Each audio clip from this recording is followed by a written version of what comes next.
Although Western civilization is generally considered to be the product of Greek and Roman culture, the Greeks and Romans both acknowledge ancient Egypt as the source of great ancient wisdom. A mysterious land of riddles whose secrets were considered the highest prize to some of the greatest minds in history. Sacred science was the original unified source of the myriad streams of modern mysticism, occultism, esotericism, and magical disciplines that exist today. These universal secrets were contained and kept alive in the mystery schools. The term mystery schools refers not to a specific place or time in ancient Egypt, but the timeless teachings passed down through word of mouth, encrypted into the temples, concealed and enshrined behind a veil of hieroglyphs and symbolism. Entrance to the temples that held the secrets was tightly restricted. They were the domain of royalty, priests, and privileged initiates. Forefathers of modern thought, such as Pythagoras, Plato, and others, tell of waiting more than 20 years preparing before acceptance into the mystery schools. The secret teachings were known as esoteric or occult or symbolist teachings and were held to contain the secrets of the universe and the keys to great magic.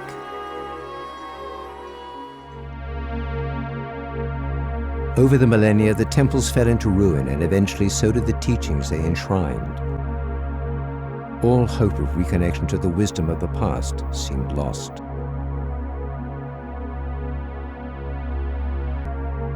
In an attempt to guard the magic from abuse at the hands of the profane public, the mystery schools went into hiding. The ancient secrets were shrouded in allegory and symbol and placed under the guardianship of various streams of initiatic societies. What secrets were held in the mystery schools that made them so important, so sought after? Well, it's this concept that there is ancient, mysterious, magical knowledge, which we initiates only can provide to you, and goes back to the time of Atlantis. All knowledge, the power to heal, the power to destroy, godlike powers hidden within secret societies. One of the secrets was an alternate history of human past that is cyclical. Civilization, consciousness, understanding, and ability, rising to incredible heights in the distant past and then falling back into barbarism, again and again, like the waves of high and low tides. This story has resonance in all cultures in the stories of the flood or the periodic catastrophes from many ancient myths. In this alternative model of our past, a vast accumulation of knowledge and ability was inherited from previous epochs. A legacy of high wisdom from an incredibly distant past is the source of the mysteriously powerful and unexplained accomplishments of the ancients. Atlantis is significant to understanding the secret societies, as it is said that all the mysteries believed by them have their beginning in this ancient empire. 2,500 years ago, the Greek philosopher Plato set down a dialogue called the Critias. He recounted the story of an ancient Greek poet and statesman named Solon. Solon had journeyed to Egypt in search of wisdom to help the government of his beloved Greece. The Greeks had been beset with factions and troubles, so Solon took counsel from the priests of the city of Sais. An old priest told him, "O Solon, Solon, you Greeks are never anything but children. There is no old opinion handed down among you, nor any science that is white with age." The old priest then proceeded to tell him the story of the lost city of Atlantis. In the centuries that would follow, scholars and researchers have debated whether Plato's Atlantis was intended to be an account of real history or simply an allegorical myth.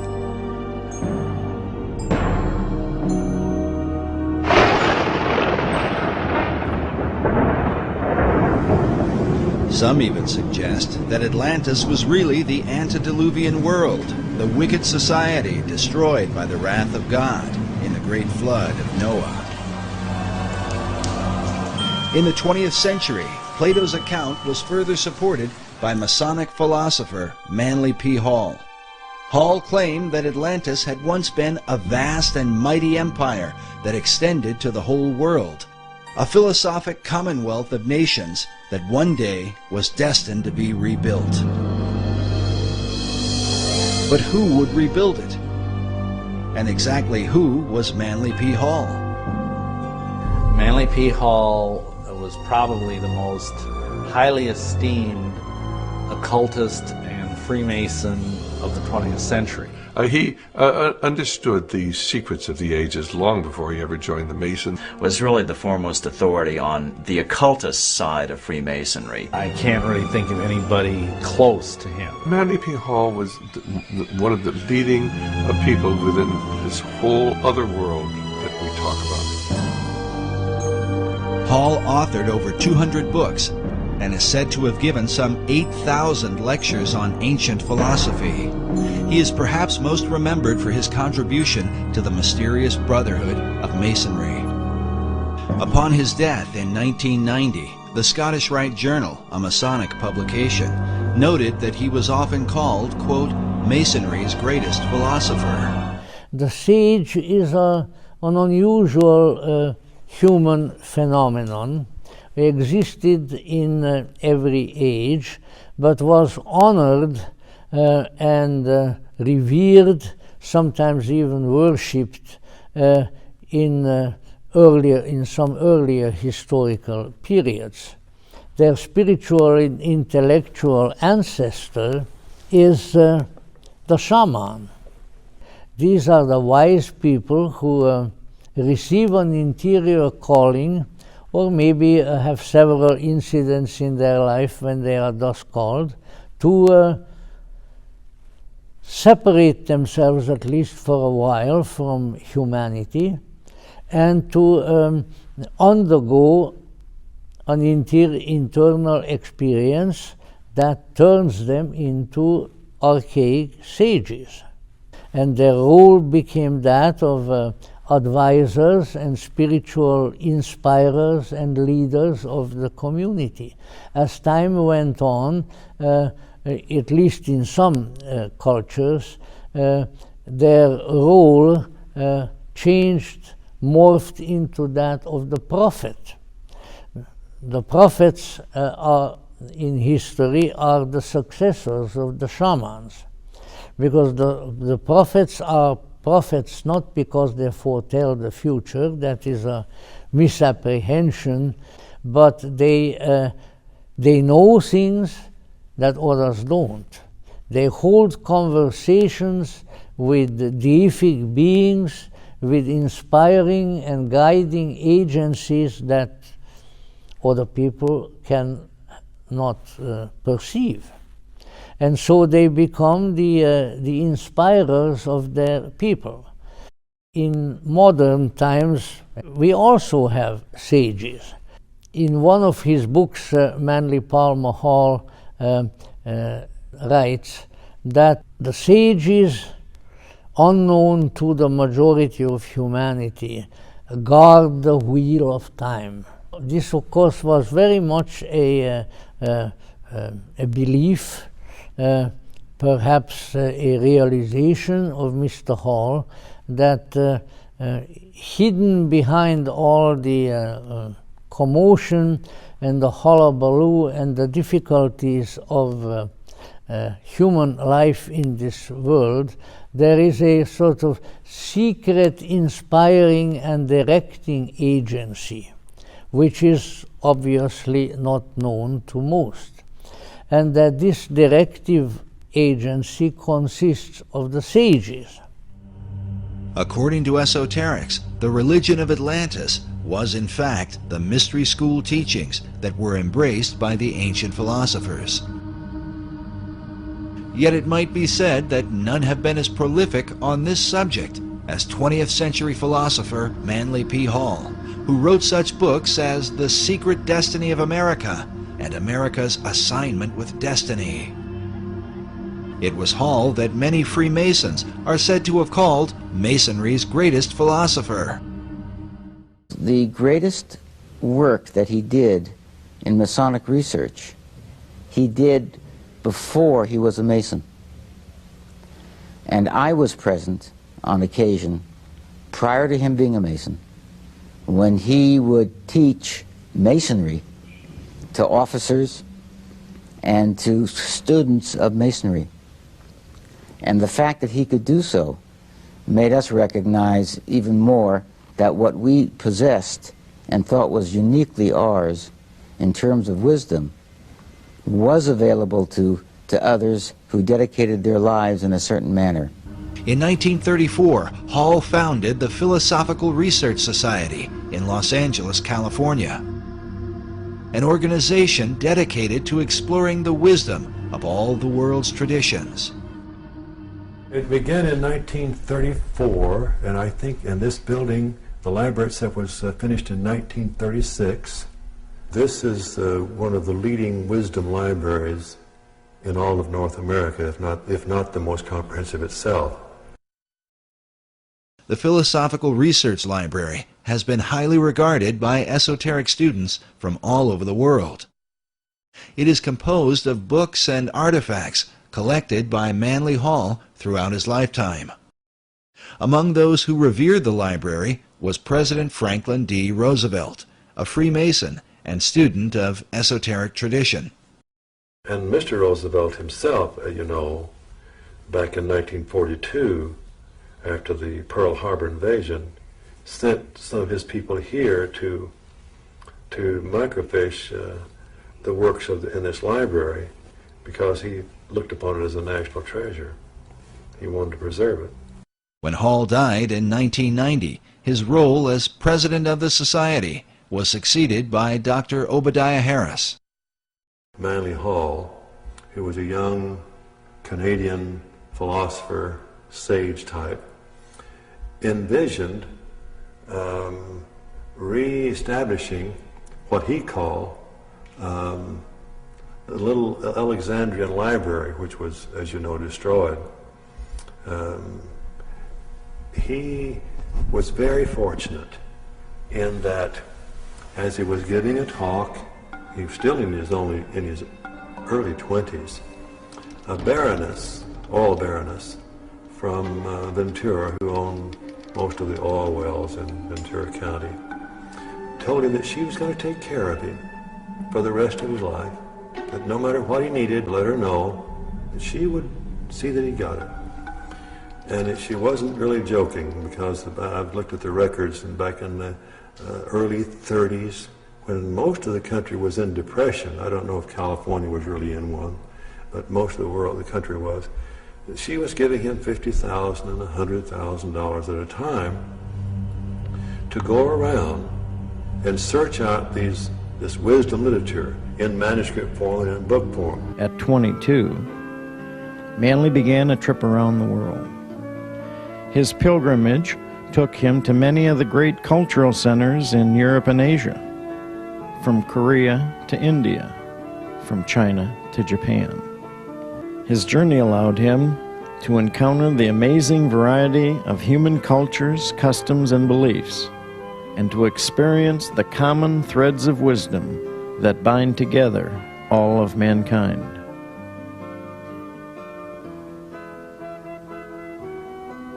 Returning to Los Angeles, Manly deepened his studies of the origin and destiny of humanity. For 7 years, his principal endeavor was the creation of his big book on symbolic philosophy. In 1928, at the age of 27, Manly published the book that would perpetuate his dream. With the first edition completely sold out, The Secret Teachings of All Ages went to press. This encyclopedic outline of Western esoteric tradition describes in detail the ancient theory of education, which was in the keeping of the so-called mystery schools, truly the first universities. Manly Hall was an encyclopedist of the esoteric tradition.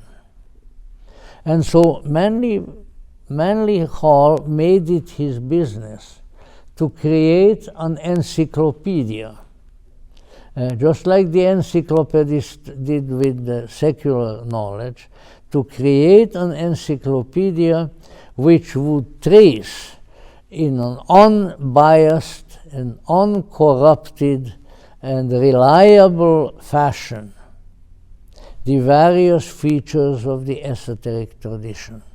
He wanted to give our culture an encyclopedical outline of this unusual and yet vital field that would be reliable, that would be insightful and insight-producing, and which could be used by people to gather the kind of information about this perhaps unusual field that would be totally truthful and capable of being used. He put everything into it that was available to him, and when he said available, he always got that subtle, charming smile that he had, which had no, it is what in French we call non pareil. There's no comparison of that smile. And you could so perhaps deduce from that smile that he gathered his information from sources that were available to others, but perhaps also from sources that were only available to himself, namely in the depths of his own vast and mysterious and yet so kindly and beautiful soul. Manly was a most unique and a most enlightening and inspiring individual. Manly Palmer Hall was on a long journey. He was an old soul, and he lived his myth with an extraordinary integrity and honesty. This gave him that particular attraction that he had, that magnetism. He was there. He was living the fact of his inner life. With his broad knowledge, insight, and obvious love for his fellow man, Manly began to gain eminence as a lecturer in the 30s. While continuing to write prodigiously, he spoke throughout the country, including capacity audiences at Carnegie Hall in New York. I got on the bus from Pasadena, got off at Los Feliz Boulevard, and climbed the rather arduous stairway to the upstairs lecture room. So out through a back door from the library area, the tall and rather hefty frame of Manly Hall, rather slightly bent, with his piercing eyes and with an astonishing Barrymorian profile became visible. He came out and sort of shyly waved at his audience, sat down and started speaking. He was speaking primarily about H.P. Blavatsky's secret doctrine. And he spoke, and he spoke. And he spoke for 2.5 hours without taking a breath, without the slightest note in his hand, every single sentence perfectly formed, every word expertly pronounced, and then wound it up at the end with in a seemingly spontaneous manner, just by looking at his watch and saying, well, time is up. And I was absolutely floored. I had never heard anything like it. The unbelievable outpouring of perfectly organized ideas, I think, is still defies description. The current president of Hall Society is Dr. Obadiah Harris, shown here in what is called the Wisdom Library at PRS. According to their website, the library is made up of writings that deal with divination, tarot cards, Kabbalah, alchemy, astrology, metaphysics, Buddhism, theosophy, and secret societies. And wisdom literature is about relationships not only to each other, but to nature, to the universe. That's what this library is. This library is a library about the wisdom that is in nature and in relationships, and how it is that you can tap into that wisdom in any culture. It all overlaps. And Mr. Hall felt like that was really the future for the human race.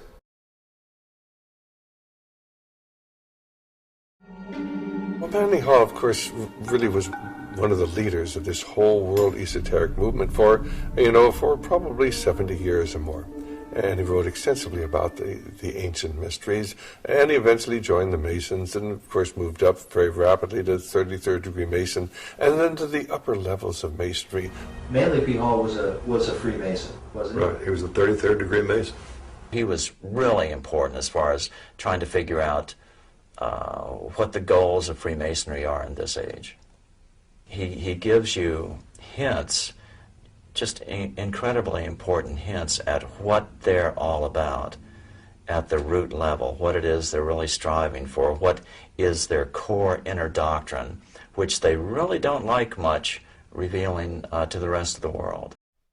It was my privilege to have Manly join the Masonic ranks and have him join in San Francisco. And then when I became Grand Commander of the Scottish Rite, I had the privilege of signing papers for him to be admitted into our ranks. I also nominated him for election to the Knight Commander of the Court of Honor, and then later to become a member of the 33rd degree, and then just recently, within the past 5 years, as recipient of the highest award any Masonic body can make, which was the Grand Cross, which was conferred in ceremonies at Los Angeles. His great friend, Burl Ives, was there, and Burl had received an honor also. So the two of them were just in rhapsody between themselves to be so honored by this huge crowd and given the opportunity to express a few words. I think of Manly also as a man who truly exemplifies the few words that mean that you follow in the footsteps of those that go before you. Beneath the surface of all Orthodox faiths, there are mystical traditions, through the understanding of which we strengthen insight and become more intuitively aware of that universal plan we must all obey if we are to find security and peace. Mr. Hall stood for something. He was not just a learned man. He was not just a fabulously effective lecturer and teacher and writer, but he was the representative, I would almost say the embodiment of a tradition. But this tradition is the inner, the esoteric, is someone who is in communication or has been in a major communication with a power beyond this world.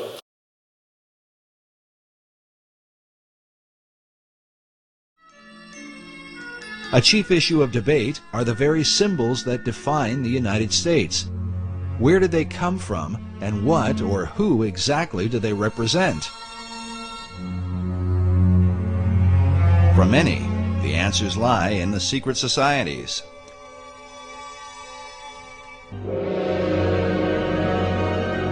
Well, I think that this is where the great confusion comes in. America was founded as a Christian nation, but it was also founded as an occult nation. And there have always been two parallel forces here in America. One the Christian, one the occult, dating back into the 1600s. And until you understand that, you can't understand anything going on in the world today. Well, I think it's obvious that anybody who has the eyes to see can see that Washington, D.C., and indeed many other state capitals are festooned with occult symbols. I mean, you can see their influence on the back of the Great Seal of the United States, where in 1782 they put on a pyramid capped by an all-seeing eye with the slogan beneath, Novus Ordo Seclorum, the new secular order of the world. That was in 1782. It was put on the back of the Great Seal of the United States, hidden there until about 1935, when it was taken off the back of the Great Seal of the United States and put on the back of the American dollar bill, where it is today, symbolizing the influence of the secret societies on America. And you know, there are some of our Christian ministries that want to tell you that a cult symbol is a Christian symbol. It just goes to show how effectively the Christians have been misled, and they've been misled intentionally by people who've infiltrated the Christian movement and have told them, oh, this is a Christian symbol. Well, where in Christian symbology do you come up with a pyramid? Where in Christian symbology do you come up with a glorified eye light? This is all the symbology that everybody who's involved with the occult understands. The glorified or all-seeing eye is known as the Eye of Horus, one of the most important gods of the Egyptian mysteries. Because these symbols come from the esoteric realm, it is important to define them according to the thinking of occult philosophers. Hall not only believed that the Great Seal was Masonic, but that it was created through the collective consciousness of the occult societies and represented the secret destiny that they had in mind for America. In 1926, Hall began publishing a newspaper called The All-Seeing Eye, dedicated to his occult views of philosophy. It was during Hall's era that the all-seeing eye of the Great Seal would be taken out of obscurity and placed on the back of the dollar bill by President Franklin D. Roosevelt in 1935. This might all be seen as just a coincidence, if not for the fact that FDR seemed to be familiar with Hall's teachings on the occult. FDR's interest in the arcane and mystical was further reflected in the relationship he had with his Secretary of Agriculture, Henry Asgard Wallace. And so it was then in 1935 when Franklin Delano Roosevelt was the President of the United States, and Henry Wallace was the Secretary of Agriculture. Now, Henry Wallace was deeply involved in the occult. Wallace's interest in mysticism was well known in circles around Washington, D.C. In spite of all this, FDR ardently defended him. According to one account, when one of FDR's close advisors worried that many people considered Wallace a mystic, Roosevelt snapped, "He's not a mystic, he's a philosopher. He's got ideas, he thinks right, he'll help people think." But the question was, who was helping Wallace think?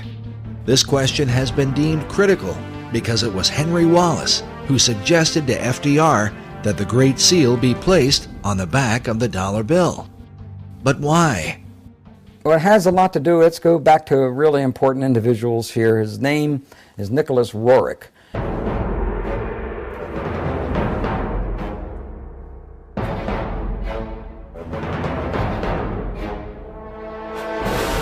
And Nicholas Roerich was a very advanced spiritual soul with considerable vision. Nicholas Roerich was also a Rosicrucian. He was also a member of other secret societies. Roerich was a Russian painter and mystic who was deeply involved in theosophy and the teachings of Madame H.P. Blavatsky.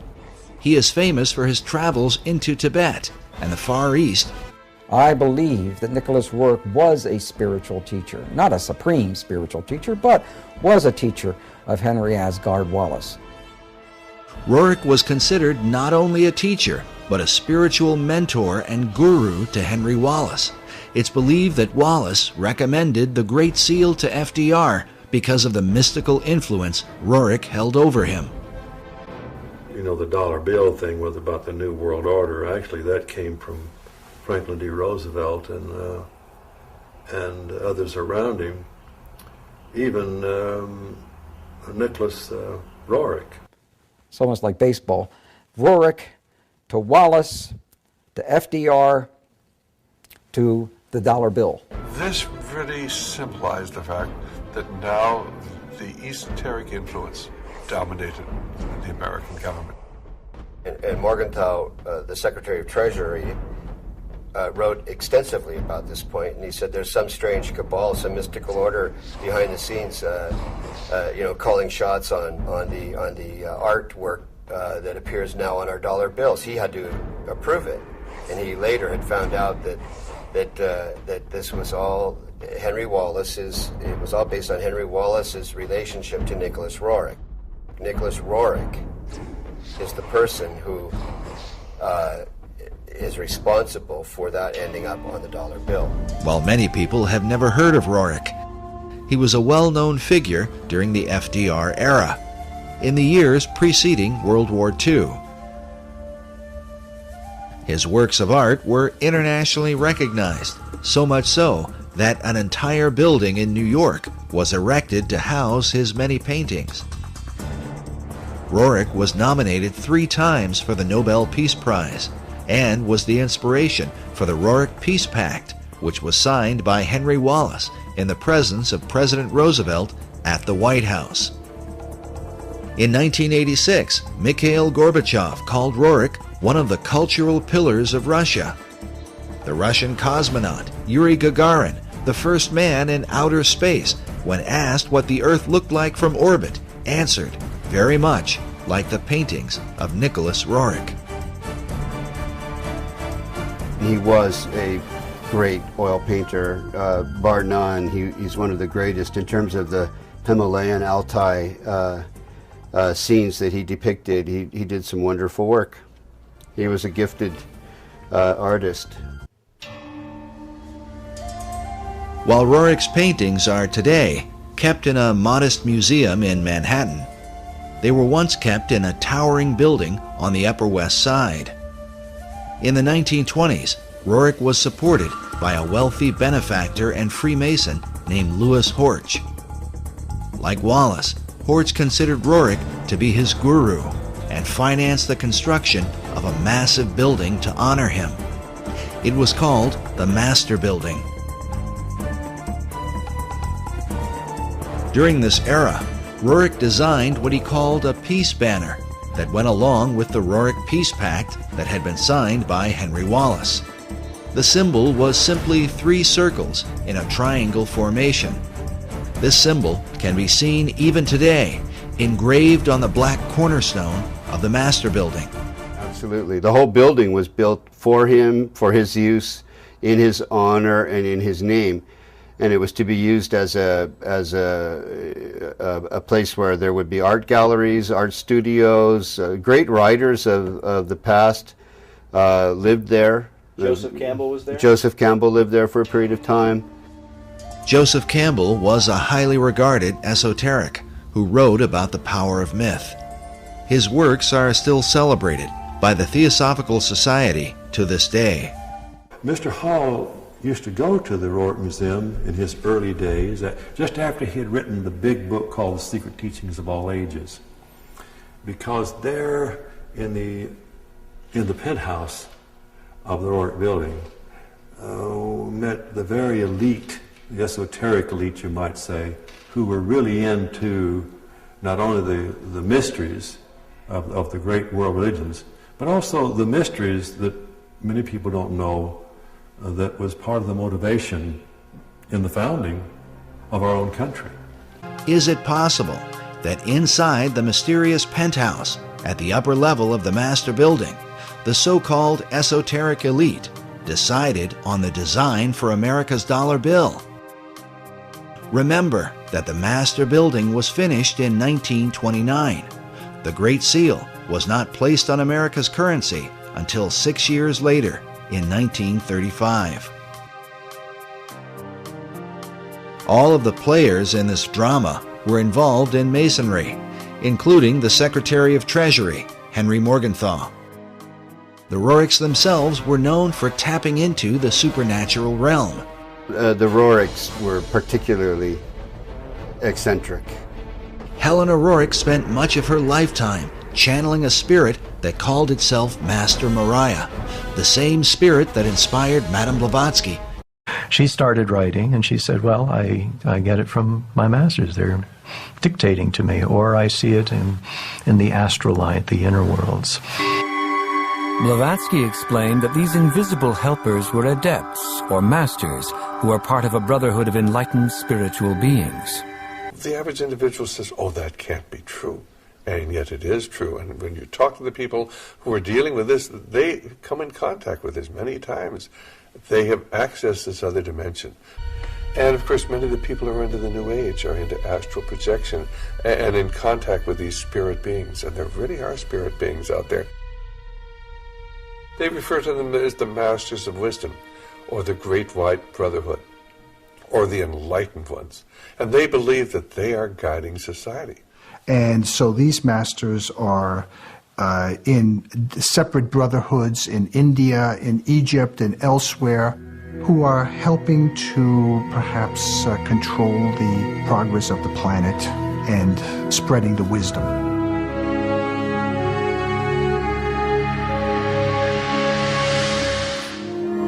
These people lived in Tibet, but they weren't Tibetans. They were Indians. And the Brotherhood had picked her to disseminate their ideas as much as they want to reveal to the world through the madam. There's a feeling that Manly Hall had a bond with this woman, a kind of spiritual bond, and that when he wrote Secret Teachings of America, he was really writing the next book for her secret teaching, secret doctrine, that he was taking it farther, and he did. So he felt that in her was a kind of something of the isthmus of the spirit that gave birth to the Philosophical Research Society. If it's true that the Roriks were in contact with the spirit realm, is it then possible that these same powers could have somehow influenced the design of the dollar bill?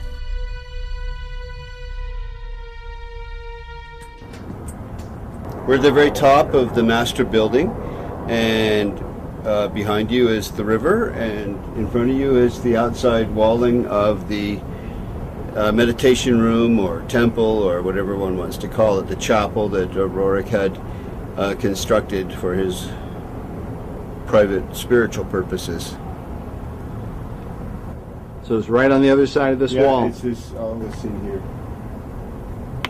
And that's the very top.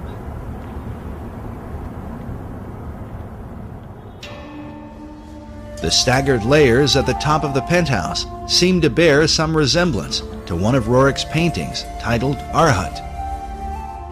In Rorik's painting, notice the image of the Buddhist figure sitting inside the staggered stones, perhaps a symbol for the enlightened esoteric elite in the meditation room.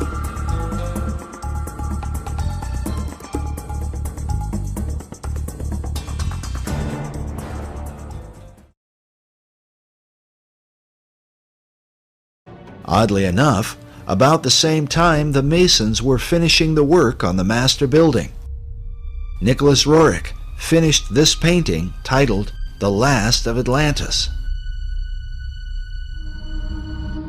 This proves interesting because much of Hall's highly financed research was dedicated to investigating the founding and purpose of America.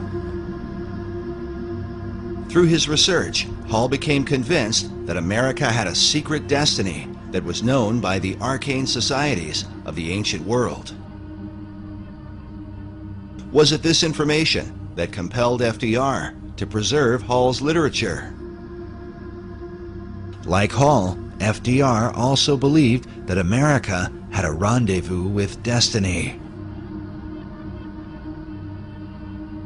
Hall's connections to the White House and FDR are mysterious, but do not end with the library.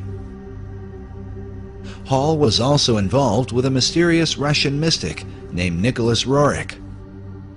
Roerich was a Rosicrucian and member of the Theosophical Society. He was said to be a kind of spiritual mentor to Henry Wallace, a 32nd degree Mason who would become FDR's vice president. It was Roerich's influence that inspired Wallace and ultimately FDR to place the Great Seal of the United States on the back of the dollar bill, with the words Novus Ordo Seclorum, the new order of the ages.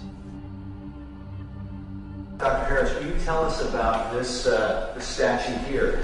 Oh well, this would be a very favorite thing to Manly Hall. This is Nicholas Roerich. Today, a statuette of Nicholas Roerich can be found at the PRS Library. Well, actually, he lived even in the 20th century up until... What impact could the beliefs of men like Roerich and Manly P. Hall have had on the highest levels of America's government? They jumped a few decades from the New Deal because the Novus Ordo Seclorum can be translated to the New Deal in English as easily and readily as to the New Order or the New World Order. I truly believe FDR believed he was creating a New World Order out of the Depression, and that he had with him and had, you know, encircled himself by people who would facilitate that dream. These visions of New World Order or New World, the world of democracy, that's a part of the very soul that gave birth to this country. According to Hall, one of the chief secrets of Masonry, handed down through the centuries, was the concept of democracy, which was said to be a threat to the kings and monarchs of the ancient world, who ruled by divine right. Yes, it had to be secret because the idea of democracy was worse than heresy. It was treason. Nevertheless, these societies were determined to bring forth their great plan, no matter what the cost. In his book, The Secret Destiny of America, Manly P. Hall wrote that world democracy was the secret dream of the great classical philosophers, saying that the brilliant plan of the ancients has survived to our time, and it will continue to function until the great work is accomplished. I'd say that he saw the secret destiny of America as the beginning of a world democracy, and that this was a kind of an experiment in democracy that had been envisioned for thousands of years before. So he saw this much like Francis Bacon envisioned what he called the New Atlantis. The purpose of the United States is to bring democracy to the nations of the world. Where did this become the function of our nation, to bring democracy to the world? You only need to read the writings of Manly P. Hall, where he tells you that for 3,000 years, secret societies have been working to bring democracy to the world. Yet the ancient philosophers recognized that a true democracy could only be achieved by a society of perfected men. The perfected men would be comfortable in a true democracy, and probably a true democracy cannot emerge until there's enough of such human beings in the world that can take over the government of man.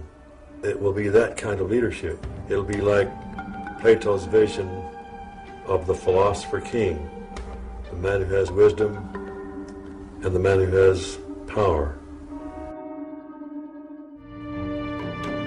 When one considers the repeated use of the word destiny by Manly Hall, who wrote of the secret destiny of America, along with FDR, who had knowledge of Hall's library, and who said that Americans had a rendezvous with destiny, and then Henry Wallace, who referred to America itself as the land of destiny.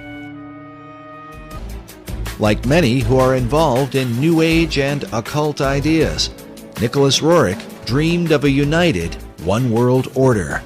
Nicholas Roerich is seen as one of the key individuals, historical individuals, that had a lot to do with the development of the League of Nations and subsequently the United Nations, and is recognized as such in the United Nations building. I'm told, I haven't seen such commemoration, but I'm told it's there.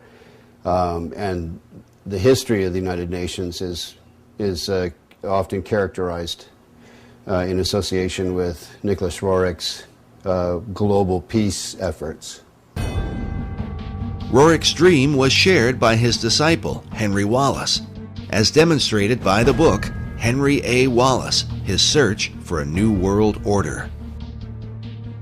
This concept is visualized by the cracked bronze globe that sits outside the United Nations building, where a new world is literally breaking forth from the old.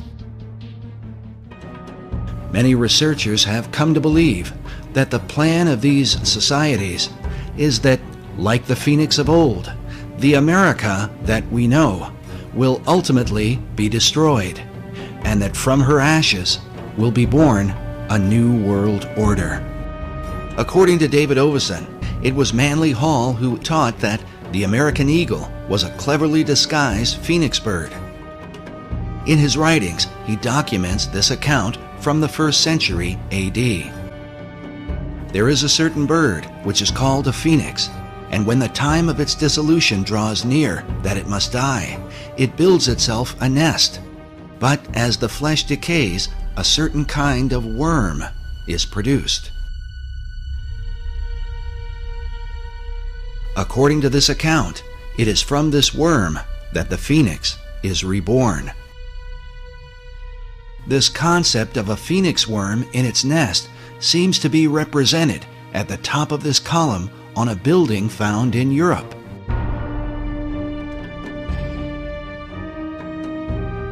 But in Washington, D.C., up at the tops of the 72 columns of the National Archives building, we find nearly identical carvings,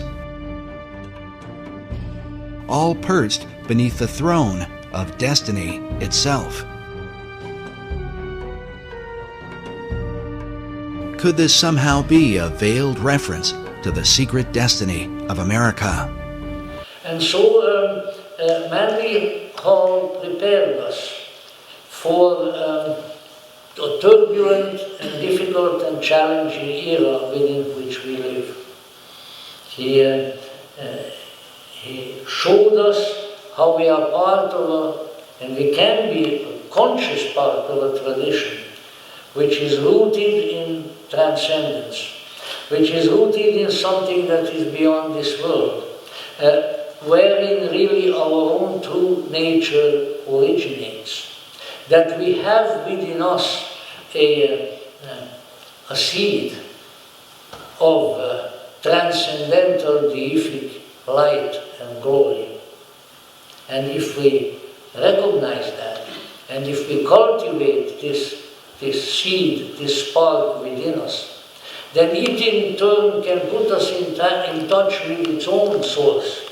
What I try to convey is something that has to be appreciated at a level of feeling. And I can testify to it, that I am one of the few who are still here, who worked with and for Mr. Hall in the last 20 years of his life. I can swear to it that we had a spiritual giant in our midst. And that, strange to say, he is not dead. He is not gone. There is something here in Los Angeles. His kindness and his benevolence, which everybody who was near him has felt, has not left us. And as long as we can keep that in mind. As long as we open ourselves to the kind of message and the kind of influence that he represented, we will not perish, spiritually, intellectually, or physically, but that we will be able to go on to a future which will be worthy of our foundations, worthy of the great people who walked among us and taught among us, among which a particular place of honor and reverence belongs to the man whom the world knew as Manly Paul Hall. All these things have to be corrected and put in their proper relations. And when humanity becomes harmless, it will not be subject to harm. When it becomes aware of the values of life and the principles that it should understand and nourish and protect, it will have a peaceful existence. There's no reason why the human family should not be the brightest and noblest things on the planet at this particular time, and that all other forms of life should gather around it as children gather around the parents, that all the animals and birds and everything in the world would find its place in a world where everything is thoughtful of everything else.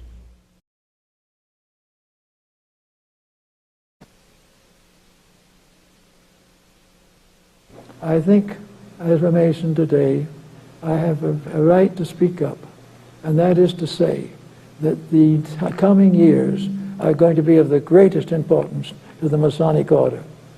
By some mysterious circumstance, which is a little, no one has noticed as far as I can tell, the 21st century has a strange reminiscence to the 21st year of a person's life.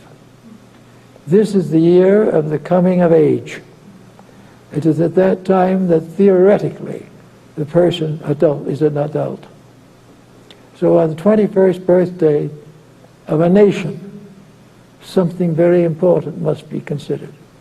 It must be the time in which that nation comes into its maturity, comes into its responsibilities and its opportunities, and comes to take on the charms and the labors that are important to it. And we find in the records of the early Masonic work in this country references to the things that were accomplished under certain conditions. In the next few years, therefore, we are very likely to realize that we are at an impasse. The situation is serious. The stumbling and grumbling processes that we use will not prevail.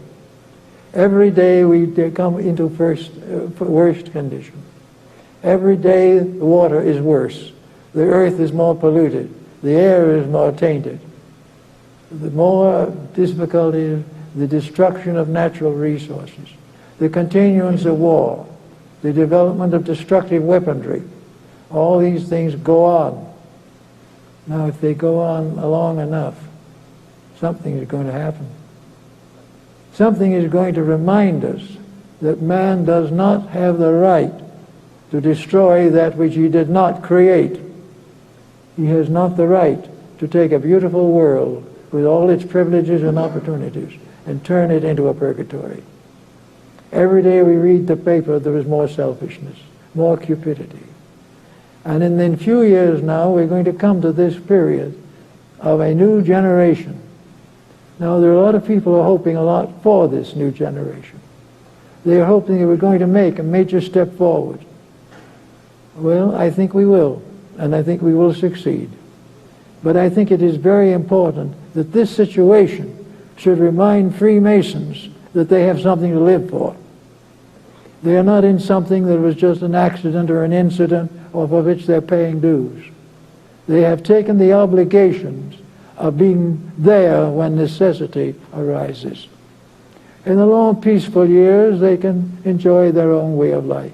But when emergency arises, it is the duty of those who are dedicated to the common good to stand firm and do that which is necessary. It is time for them to begin to work with this problem. Almost all of the secret societies of the past have been dedicated to clean up jobs. They've all come like the Knights Templars to take care of the corruptions of various beliefs and doctrines.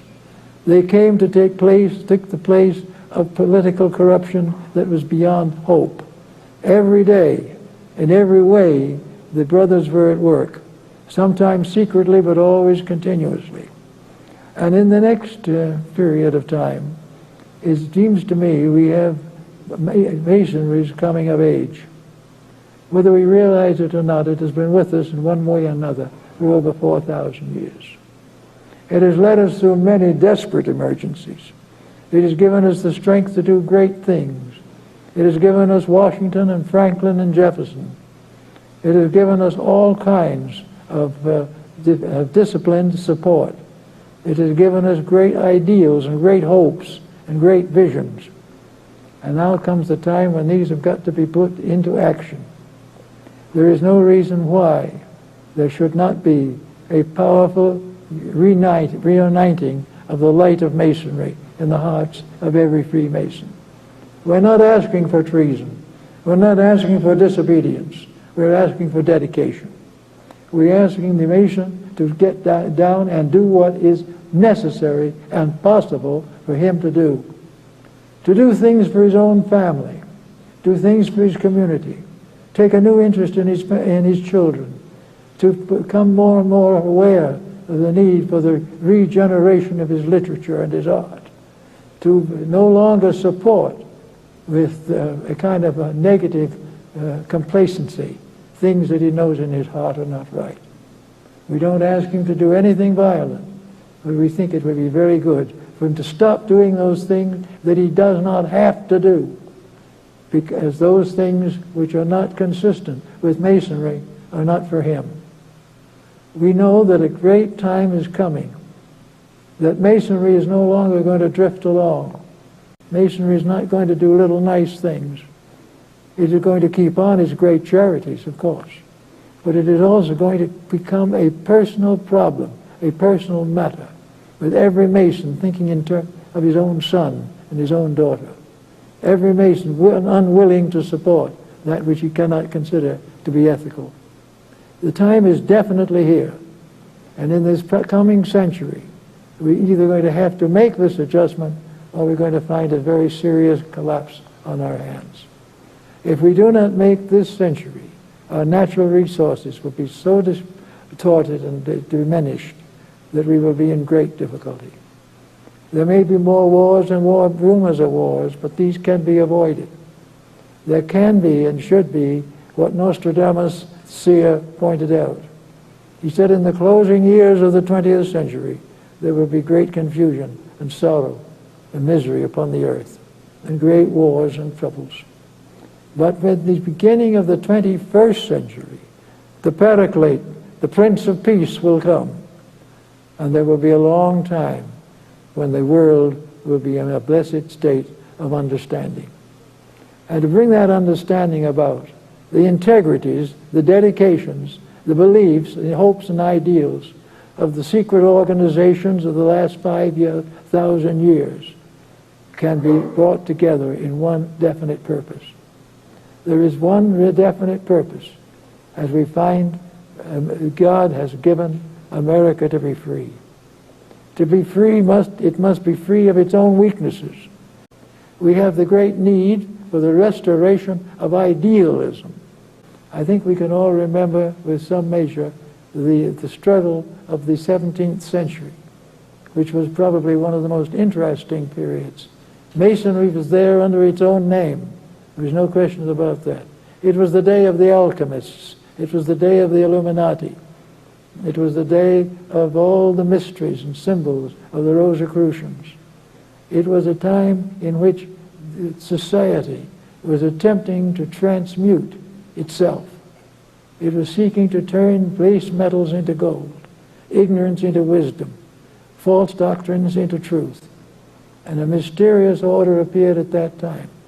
It has never been completely identified, but it published certain manifestos telling the world that there were those who were behind the scenes who were working and would continue to work, have never ceased working until the great labor had been accomplished. The great transmutation of alchemy is the transformation of selfishness into integrity.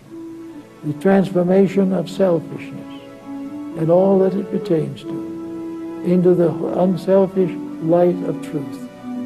We shall see people for the first time as brothers. We shall recognize forever the dangers of wealth, the dangers of misunderstanding. We shall know definitely that we are capable of bringing back the golden age by lifting ourselves out of this age of gold.